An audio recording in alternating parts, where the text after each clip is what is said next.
how did you get started with broadcasting? You know, I tell everyone the same thing, that it's a free ticket to a game.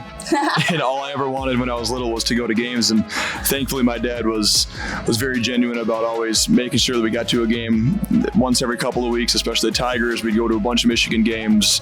If you don't know this, Zach knows a thing or two about hitting a note, not just as a PA, but Zach actually sings. Which place in Ann Arbor has the best karaoke?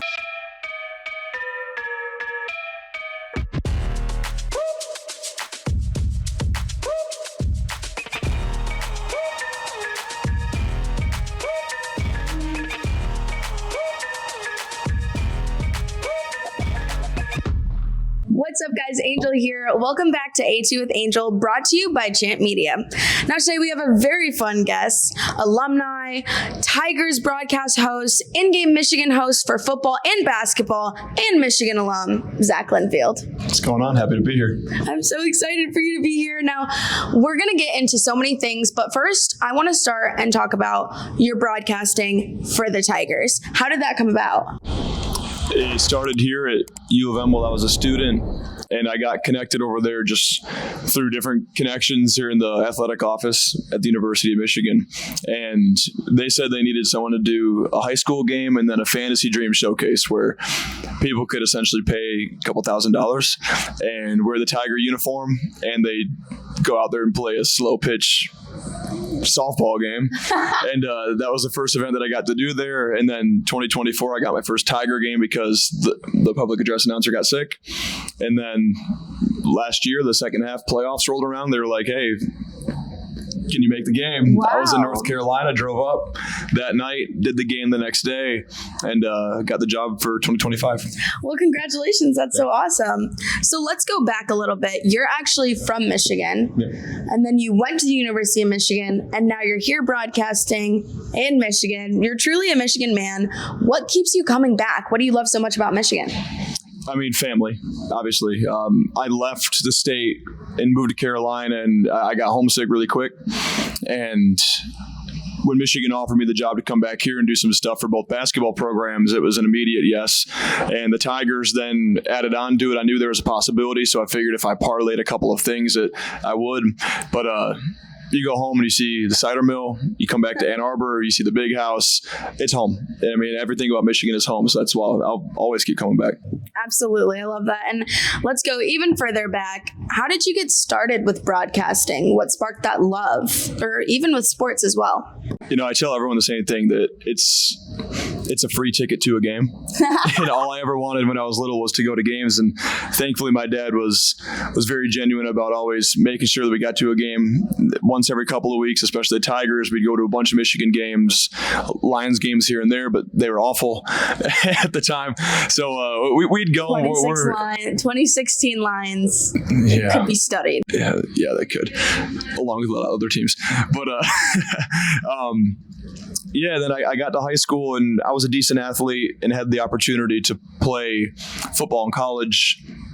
Ended up running into a health issue in my leg that I still really haven't been able to shake in 2025, and figured what's the best thing next in line to actually being an athlete. And for me, that was finding a way to still make an impact at an arena or inside a stadium or a ballpark and be one with the fans. And I was like, let me use my voice. I had a decent voice at the time and just started doing high school basketball games and football games at my high school, Heartland High School in Livingston County, and started from there. And here we are. Actually, one of my roommates went to high school with Zach, and we were just talking about getting you on the show, and she was like, it's so crazy. You used to do the broadcast at Heartland, and now seeing him and hearing him in the Tiger Arena. Yeah, funny enough, her mom sponsored my first ever broadcast. No way! Cooper's Turf Management in Fenton was one of my first two sponsors. That and the Culvers in Heartland were the first two sponsors to give me $100 for the entire season just to cover the gas money. You know what? That'll get it done, though. Alrighty. So you broadcast for so many different sports: baseball, basketball, football. What's your favorite one? Doing play-by-play for football on the radio. That's what I grew up wanting to do. It's what I did at Michigan as a student with the student radio station here, which if anyone's interested, please join. It's a heck of an experience. And now the stuff at Comerica Park obviously rivals that, but especially in Orange October like this one, where the Tigers should have some home playoff games. But nothing beats football on the radio. The adrenaline that you get, and you've got to perfectly describe everything to a listener as if they can't see anything at all. So that's 101 for me. I love that. And going into Tigers, they're doing really well right now. Knock on wood. Looking forward to these next few games, how do you see the Tigers continuing? Sorry, there's a fly. How do you see the Tigers continuing? I'm just glad you didn't hit me. Give me the left hook. I gotta be left hook. Yeah, I'm looking forward to it. They should have themselves set up pretty nice because they clinched the playoffs on a Saturday, the day before Tarek Skubal had to pitch.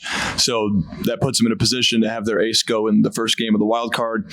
And then you've got two other good starting pitchers that you can rely on to get there, but it's all about how the bats can swing it. So if they can swing it pretty well, you'd think that the pitching should have their back and hopefully keep the teams that they play in the first two rounds to a low output. Absolutely. I have to ask you, when you started broadcasting for the Tigers, how many people asked you for tickets? Oh, a ton. Especially when I first posted on my Instagram and then my Twitter X, whatever we want to call it now.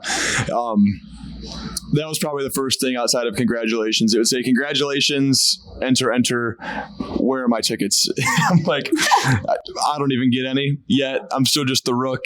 I'm sure I could ask for some, but I ended up buying my mom and dad tickets to opening day because I didn't even get tickets at first. So bosses, if you're listening, please, next year, ticket package. Please. More tickets. Okay, so you started this episode thing on your TikTok. Your TikTok actually blew up a little bit. We got a little bit of a celeb. And you would ask fans to comment an adjective going into each game. Can you talk to me a little bit more about that? What is that? Yeah, so we were looking for something just to be unique in the pregame. And my boss over at the Tigers was just imploring me to be myself and to create a personality for myself that's beyond just the deep voice that echoes over Comerica Park, because there are 30 teams in Major League Baseball. I just happen to be the youngest one of them all in terms of being a public address announcer, and he wants me to exude whatever personality I have, and he's like, you have unfortunately sometimes way too big of a personality. so show it off. And me and my buddy, the DJ, his name is John Miller, great DJ at Comerica Park. He's been there since like 2013, so we've seen a few things. And we were like, why don't we just use an adjective to describe the game time temperature? It's like the smallest thing ever. I don't know if we ever needed approval from the company that sponsors the game time temperature, but they'll be more than fine. But I asked my boss, and I said, hey, give me a word for today to describe the game time temperature. And he did, and we rolled with it, and we recorded it, and I cut it together on TikTok as a TikTok rookie. I should have asked for your help. And it worked, and then we just kept doing it, and I kept posting, and it got a lot of traction. Ended up stopping the posting about halfway through the year, but we never stopped doing the adjectives. And it was always kind of fun. Like, a few people would message me and ask if they could give me the game time temperature for the day, and I was like, we've already got one. Now we put it in the list, and we'll get to it. That's so fun, going to the game and getting to hear it. Really just brings the fans in, and like just lets them resonate with you too, and like as a personality at the fields. Now they know, like, Zach and the game time temperature. Yeah, like the public address announcer is a faceless position for the most part. Like, there is a camera in there now watching my every move, but it gives me a personality that a lot of public address announcers in the past haven't had. So it's a lot of fun. I also want to highlight again, Zach did say that he is the youngest PA announcer in the MLB. That's such a big position. And I remember us talking about a long time ago, you saying, oh, I'm going to stay here and I'm going to work 10 years to get a position. Because genuinely for spots like that, it takes a long time to really get put into the place of getting an opportunity like that. But you got it so young. And I just think that just speaks to the broadcaster and the person that you are. So congratulations. Thank you. I mean, I'm only 24, so it feels like there's still a lot a lot to do and a lot to grow into still. I mean, there will be opportunities at Michigan. There will be open opportunities in Detroit that aren't the Tigers at some point. So all I can do now is build a resume for myself and keep attacking it. And that's, I mean, honestly, advice for anyone that's interested in doing the same. What's the dream job? Play-by-play on the radio for Michigan. Go Blue! It always has been, always will be. I remember you telling me that. I wasn't sure if it changed. Maybe Lions because they're doing good for once. Or I mean, listen, if it came down to I couldn't get the Michigan job and the Lions, my mentor is the radio broadcaster for the Lions. So if I ever got to follow in his footsteps, it'd be I've got big shoes, but those are big shoes to fill in Detroit. Yeah. Got you. Alrighty. So I have to ask you, can you give us your best PA announcer voice? You can introduce the lineup of the Tigers. The lineup's going to take a while. How about I just give you a line of what it would sound like if the Tigers were to host the divisional series? What's the game time temperature for today? I don't know what it is outside. I'm going to go with, I was going to say 67, but that's a brain rot. Okay. Let's go with 76. It'll probably be, I'm going to exclude the sponsor just for the sake of this. Today's game time temperature is a gritty 76 degrees. Oh, I like the gritty. Oh my goodness. Do people just love the fact that you're young talent there? They probably get to just pick your brain and everything. Cause like, imagine saying 6'7" to an old timer and they're like, what do you actually mean? Like, well, we do a random cam at the games, and it's like a Jeopardy wheel, and then it lands on one, and then fans are supposed to react. And it was the second to last series of the year, and the Tigers weren't playing well during their collapse of the division before they get to the playoffs, and they were like, let's just talk about ideas. It's like, what do we want to do? And of course, I'm sitting in my chair, like not like really paying attention. And I just said, 6'7" Cam. And one of my bosses, who is the same age as me, she was like, yeah, like we're doing that. And so they did. And they did the 6'7" Cam, and it's just a full minute straight of children and adults. 6'7". I think I've seen it. I think it's the water's found its level, but it's it was a lot of fun. That's too fun. Okay. So you're very involved with Michigan sports when you went here and still now doing the Michigan in-game host. Yeah. And going to school here, living here, remaining here, you've seen so many eras of Michigan football. You've also been a fan your whole life, correct? Yeah. What do you love so much about this era of Michigan football? What do you think is going to get us to the end? I'll start with the 2025 team, and just because I was a manager for 3 years, I get to really notice what looks different on the field, even though I'm no longer inside Schembechler Hall. And that's just the youthful energy that the team has. And the youthful energy is going to change every 2 to 3 years because different generations and different groups of kids in high school, they act differently. So then they get here, and you kind of get to see like what the energy looks like. And for example, when Bryce Underwood took the field for his first possession on offense, you could see how hyped the kid was to go out there and play offense. So it's a good time. I love that. And do you think we have such a young football team right now this year? Do you think that's going to hurt us, or do you think that's going to allow for more development and give a little bit of a different perspective going into the next few seasons here as Michigan players? I think it could be a little bit of both. Like it impacts the immediate future in 2025 and 2026, 2027. As much development as you can get, the better off the team is going to be, as long as they can retain the core. So I believe the next few years are going to be pretty good. Love that. Go Blue. Are you going to the game this weekend? I will be there. My father and I are coming. That's so fun. What's your score prediction? Oh, goodness. I've never been good at these. Wisconsin's not the same Wisconsin team they used to be. I'll give Michigan a 24-13 win. Oh, I like that. Okay. Little field goal in there. Alrighty. So let's talk just Ann Arbor now. Sports out the way. Sure. You went to school here. You've lived the life of a Michigan student. What are the best places? Like when you come back into the city, I know you still live here, but when you left for a little bit and came back, what did you miss most? Like what was a place where you're like, I need to go there the second I get back? Don't say Skeeps. No, I won't visit scorekeepers anymore just for the sake of not being a student. I'm going to take a left turn on this and just say the downtown area itself, because every night, even though I live south of town now, I still drive in the downtown every night, and I take a 2-mile walk around downtown just to make sure I get my steps in. So just being in downtown, that'll always be my favorite scenic route to take in Ann Arbor. I love that. Okay, spots or bodega? Spots. We had a very good chili cheesesteak there. Actually, I did. What did you get? Tenders.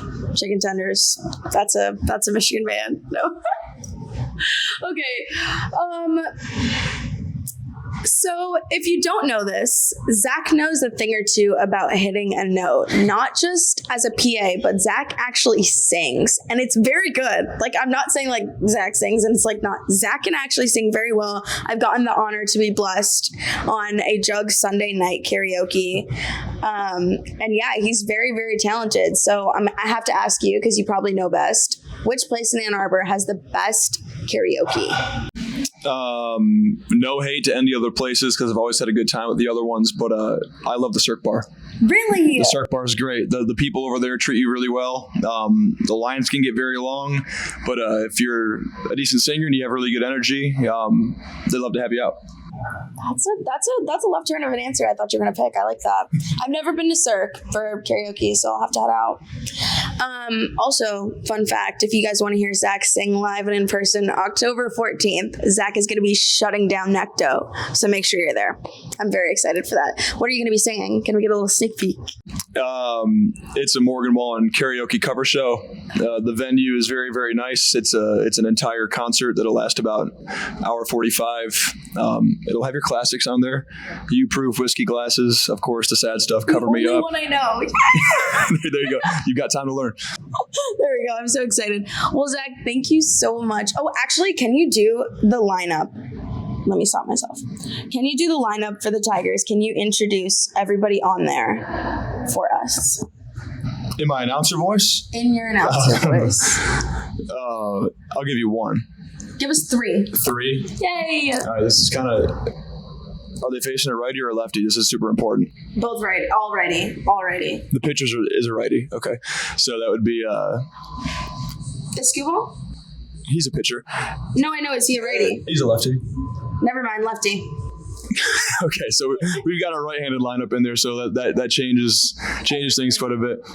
So I'm going to take it a little easy because I'm not going to yell inside beautiful Pretzel Bell on a Friday morning. Go Pretzel Bell! It's supposed to be Volcarest too, Angel, so you're lucky. So it'd be leading off, the designated hitter number 18, Jahmai Jones. Yeah. Batting second, the second baseman, number 25, Gleyber Torres. Batting third, the right fielder, number 30, Kerry Carpenter. There you go. There's 3. That was so good. Oh my gosh, I absolutely love that. Wait, so with taking a rest with your voice, you can't talk for a certain amount of time in between your next broadcast? So this particular week is super, super busy. 4 different games that didn't include the potential for the Tigers to play next week. So yeah, you got to take it as easy as possible. But vocal rest just looks a lot like don't yell. Just make sure your tone's fine and drink a lot of tea. Completely understandable. Who's your favorite Tigers player to announce onto the mound? Or not onto the mound. Well, actually, it'd be the mound anyway, because I really drown out Tarek Skubal's name because he comes after the starting 9, and you just as slow as possible, and starting on the mound for your Tigers, and then everyone knows because he pops up on the video board and they're there to watch the kid pitch. So then you just make it as long as possible, and you really drill the name when it's time to yell at people. So that's really all my job is, yelling at people. He's so fun to watch pitch. He's such an amazing talent for Detroit, the Tigers. Okay, I have to ask you, if you were out there as a player yourself, we'll call you a pitcher. What's your walkout song? Oh, I've been asked this so many times. Does it change? Yeah. It used to be "Do Not Disturb" by Drake. Okay. Some vibes, or like "Blue Notes" by Meek Mill. But I'm a country guy at heart. So I was gonna say not just a country guy because you were giving me on not country songs, but you changed it back. Yeah, so if I were a hitter, I'd pick one of those first two songs. But if I were a pitcher, I'd come into Where the Wild Things Are by Luke Combs. Okay. I think the crowd would sing along to that, and it'd be a good vibe before going out there and throwing a pitch. Really, just for the fans, for the team. Alrighty, guys. Well, that's all I have for today. I'm so thankful you could sit down and just unhash life with me. I'm very appreciative. I'm so excited to get to hear you going into, well, we don't know when this will air, but going into the Tigers' upcoming game. Yeah, I'm excited. It's gonna be packed. It's gonna be very orange. So I look for. I don't look great in orange, but I'll make it work next week. Okay, so the slogan for the Tigers is "Built Different." What do you think about that team makes them built different going into this upcoming series? It's the feeling of togetherness that the team has, and what they did last year in 2024 to come from a 0.2% chance to even make the playoffs to winning a playoff series down in Houston got us to this point of where the team is supposed to be gritty, and they're built different, built to win, built to defy is all of the slogans that the Tigers use. And now that they've clinched a spot in the playoffs, they're using the slogan "Built for October," which you got to believe in, because the team plays 162 games to build themselves for the opportunity to play in October. Now they're in October, and you got to be built for October. So October is the best month of them all. You still got college football, and of course you got the Tigers ripping into some playoff games. So they're built for October. This is truly the best season. The leaves are changing to the orange. You're feeling the fans. Just get ready. It's going to be a good one. Well, guys, that is the end. That's all we have for you. But what better way to close out our show than having Zach do the closeout? Zach, can you give us your best closeout and your PA voice? My name is Zach Linfield, Detroit Tigers public address announcer, and this is A2 with Angel live at Pretzel Bell. You're watching Champ Media.